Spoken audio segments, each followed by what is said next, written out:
เฮาบ้านเฮาเพิ่นสิได้เงิน4-5 เดือนเลี้ยงหมูกันเนาะเลี้ยงหมูก็กำไรน้อยเดียวนึงชื่อทำงานอยู่เมืองไทยกับอยู่บ้านเฮานี่เลี้ยงหมูนี่แบบอันเลิศแบบว่าความรู้สึกนี่มันได้ดีแล้วก็พอใช้พอจ่ายนะอยู่เมืองไทยทำงานพอใช้พอจ่ายแล้วได้อยู่คุมมือหลายได้เฮาอยู่คุมมือเนาะได้อยู่คู่เดินอีเนาะได้อยู่คู่เดินสบายดีสวัสดี FC ไทยลาวเบิร์ดทุกคนทุกท่านเนาะสาวผู้ไทยยินดีต้อนรับเข้าสู่ช่องแม่เลี้ยงเดี่ยวชาแนลเนาะ FC เนาะสาวผู้ไทยก็บ่ค่อยได้ลงคลิปสม่ำเสมอปานใดเนาะช่วงนี้ก็คือสุขภาพร่างกายบ่ค่อยแข็งแรงปานใดเนาะเจ็บท้องน้อยจ้องใส่แอวพี่น้องเอ้ยไปตรวจก็เป็นมดลูกอักเสบเนาะเพราะว่าสาวผู้ไทยมดลูกจะต่ำแล้วก็แบบมักเป็นมดลูกอักเสบเนาะก็กินยากะไข้แล้วก็ขอบคุณ FC ที่เป็นห่วงส่งกำลังเจอสาวผู้ไทยเด้อเนาะมื้อนี้คลิปนี้สาวผู้ไทยสิพาทุกคนมาสัมภาษณ์สอบถามแม่สาวผู้ไทยเองเนาะเพิ่นว่าเพิ่นเนี่ยมาอยู่บ้านเฮาแล้วความรู้สึกเพิ่นเป็นจังใดเนาะเพิ่นมาเลี้ยงยังอยู่บ้านเฮาเนาะแล้วก็เฮ็ดงานอยู่ไทยนี่รายได้กับอยู่บ้านเฮานี่มันแตกต่างกันจังใดเนาะอยู่บ้านเฮานี่เพิ่นเฮ็ดหยังเนาะอยู่เมืองไทยนี่เพิ่นเฮ็ดงานหยังเนาะเพิ่นรายได้หลายอันนั้นมันคือกันบ่เนาะก็อยู่ฝั่งลาวเฮาไปฟังความรู้สึกจากแม่สาวผู้ไทยเลยเนาะเพิ่นกำลังเกอหมูอยู่ทุกคนสบายดีแม่มองสบายดีเฮ็ดเฟอนี่นะเกอหมูอยู่เกอหมูแม่แนะนำเพื่อ FC ฮู้จักแน่ชื่อแนวเลยอ๋อชื่อแม่มองสบายดีเป็นแม่ของสาวผู้ไทยเนาะอันนี้คือแม่สาวผู้ไทยเนาะ FC สาวผู้ไทยก็บ่ได้ถ่ายเพิ่นออกคลิปตลอดเนาะฮะกำลังถ่ายมื้อนี้แหละมื้อนี้กำลังเกอหมูบ่กำลังเกอหมูนี่หมูลาดบ่แม่หมูลาดหมูดำและจักเดินยังได้ขายเธอนึงเดินยังได้หายเธอนึงเกอนะเอาเพื่อเกอค่ะเอาหำเอาบอนต้มบอนกลางค่ำกลางคืนก็ไม่ได้นอนต้มบอนมาต้มกลางเวรกับไปตัดบอนแดดกับวิดียูกะสิเปิ้นแน่เนาะเพราะว่ากับเปิ้นฝนตกเจ้าได้ถึงได้ฮอนถ้าว่าลูกไปทำงานอยู่กรุงเทพพุ่นแล้วได้ถึงได้ฮอนกะสิมาเฮ็ดข้องามข้อหินข้อปูนข้อดินสมังข้อดินสมังถ้าได้ข้อดินสมังนี่เล่งคักแล้วเนาะจะเล่นง่ายมันไม่เปิ้นอันนี้ฝนตก2-4-5 มื้อฝนตกเล่นกัน4-5 มื้อและ5 เดือนผู้บ่แม่ยังได้ขายเธอหนึ่งค่ะ5 เดือนเบิ่งตัวซ้ำนี่นะเพิ่นเฮอราคาเท่าเลื่อนนี่แม่ค้าล้านนึงเฮอตัวละล้านบ่5 เดือนนะเลี้ยงมา5 เดือนบ่หมูตัวน่ะอันนี้5 เดือนแล้ว5 เดือนตัวละล้านถ้าเป็นเงินไทยเด้ฮอดบ่ 2,000 ฮอด 1,500โอ้แล้วเลี้ยงจักโตแม่4บ่4 โต1 2ตัวน้อยอันนี้เหลือตัวน้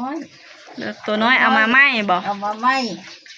แล้วเลี้ยง3 เดือน4 เดือนผู้ยังกินได้หายอ๋อ4 เดือน5 เดือนผู้เนาะตัวนั้นน่ะ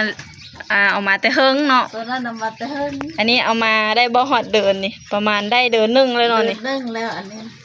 เอามาเลี้ยงนี่และอยากถามแม่มองเนาะว่าระหว่างเฮ็ดแม่มองก็เคยไปทำงานอยู่เมืองไทยบ่แม่นแล้วเคยไปเฮ็ดงานอยู่เมืองไทยหากกลับมาอยู่บ้านนี่บ่มาอยู่บ้านได้จักเดือนละ7 เดือนแล้วโอ้และเยอะถามความรู้สึกแม่มองว่าทำงานอยู่เมืองไทยกับอยู่บ้านเฮานี่เลี้ยงหมูนี่แบบอันเลิศแบบว่าความรู้สึกนี่มันได้ดีแล้วก็พอใช้พอจ่ายนะอยู่เมืองไทยทำงานพอใช้พอจ่ายแล้วได้อยู่คุมมือหลายได้เฮาอยู่คุมมือเนาะ แต่อยู่คู่เดินอีก ได้ เนาะ อยู่กูเดินนี่ บัดอยู่บ้านเฮาผั บ้า ด นเฮาเพิ่นสิได้เงินเนี่ย4-5 เดือน เลี้ยงหมูกันเนาะ เลี้ยงหมูก็กำไรน้อยเดียวนึง ชื่อ ซื้ออีก ชื่ออันหัวอาหารบ่ ซื้ออาหารอีก ซื้อหำ อีก บอนน่ะมีแต่ไปตัดเอง บ่นไปตัดเองต้ม อ๋อ คืนก็ไปหาเอง อ๋อคันซื้อทุกอย่างนี่ก็มาไล่ถึงกับกำไรนะบ่มีหยังเลย มีไรมีเหลือซับ อยู่กรุงเทพผัดอยู่เมืองไทยผัดมีแต่อันเฮอแหงเฮาเฮ็ดงานเนาะ บ่ได้ลง เอาปแห่ออกแล้วก็ได้เงิน บ่ได้ลงทุนเพื่อราย ลงทุนลาย โอ้เพิ่นว่าแตกต่างกันหลายที่สุดเลยเนาะปันฟ้ากับดิน อืม เฮ็ดงานอยู่เมืองไทยรายได้ก็ได้อยู่คู่เดินได้อยู่คู่มือเพิ่น ได้ น่ะ อยู่คุบมือ แล้วมาอยู่มาอยู่บ้านเฮาก็คือว่าแล้วเนาะอยู่บ้านเฮาก็จักสิหาหยัง มีได้เฮ็ด เฮ็ดแต่นากินข้าวกับเลี้ยงหมูเป็นอาชีพเสริม กันมีเล่งก็มีได้เงินใช้จ่าย เนาะก็อดหลับอดนอนต้มบ่อน อืม อันนี้ก็อยู่เล้าอะเนาะพี่น้องนี่ขอหมูอยู่เล้า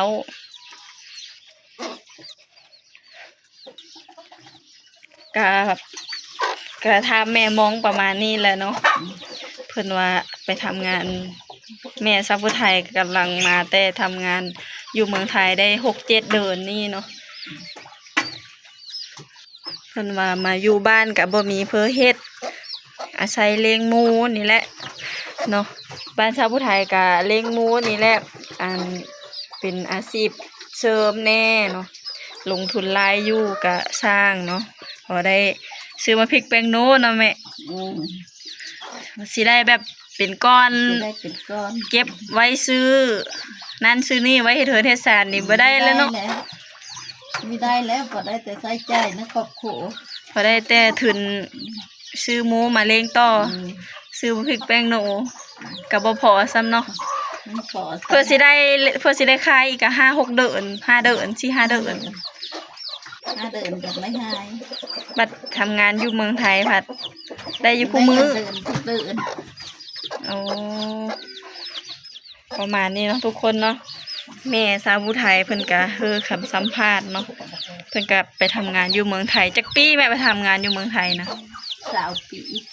20 ปีบ่20 กว่าปีผู้ทุกคนสาวผู้ไทยก็เพิ่นก็พอดีสาวผู้ไทยก็อยู่นำแม่เฒ่าเนาะจนมีฮู้จักว่าแม่น่ะเป็นผู้เลอ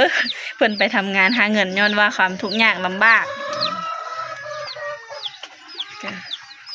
ไม่หายแล้วได้ ให้หาอีกแล้วลูกก็ได้ พี่น้องเอ้ย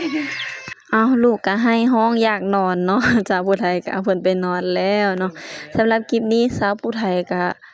อาจสิได้จบไว้เพียงเท่านี้เด้อ FC เด้อหมูอุดแม่เลี้ยงเป็นอาชีพเสริมเนาะมาจากให้จากนาแล้วก็มาเกอหมูเนาะกับบ้านเฮากับเลี้ยงหมูเลี้ยงเป็ดเลี้ยงไก่นี่แหละเนาะกะซ้ำบ้านเฮานี่แหละก็คืออยู่เมืองไทยเนาะเพิ่นว่าอยู่เมืองไทยมีอาชีพบ่แม่นอาชีพเนาะพูดผิด ขอโทษมีนายจ้างแล้วก็มีงานรับรองอย่างมั่นคงเนาะเอาขอบคุณหลายๆ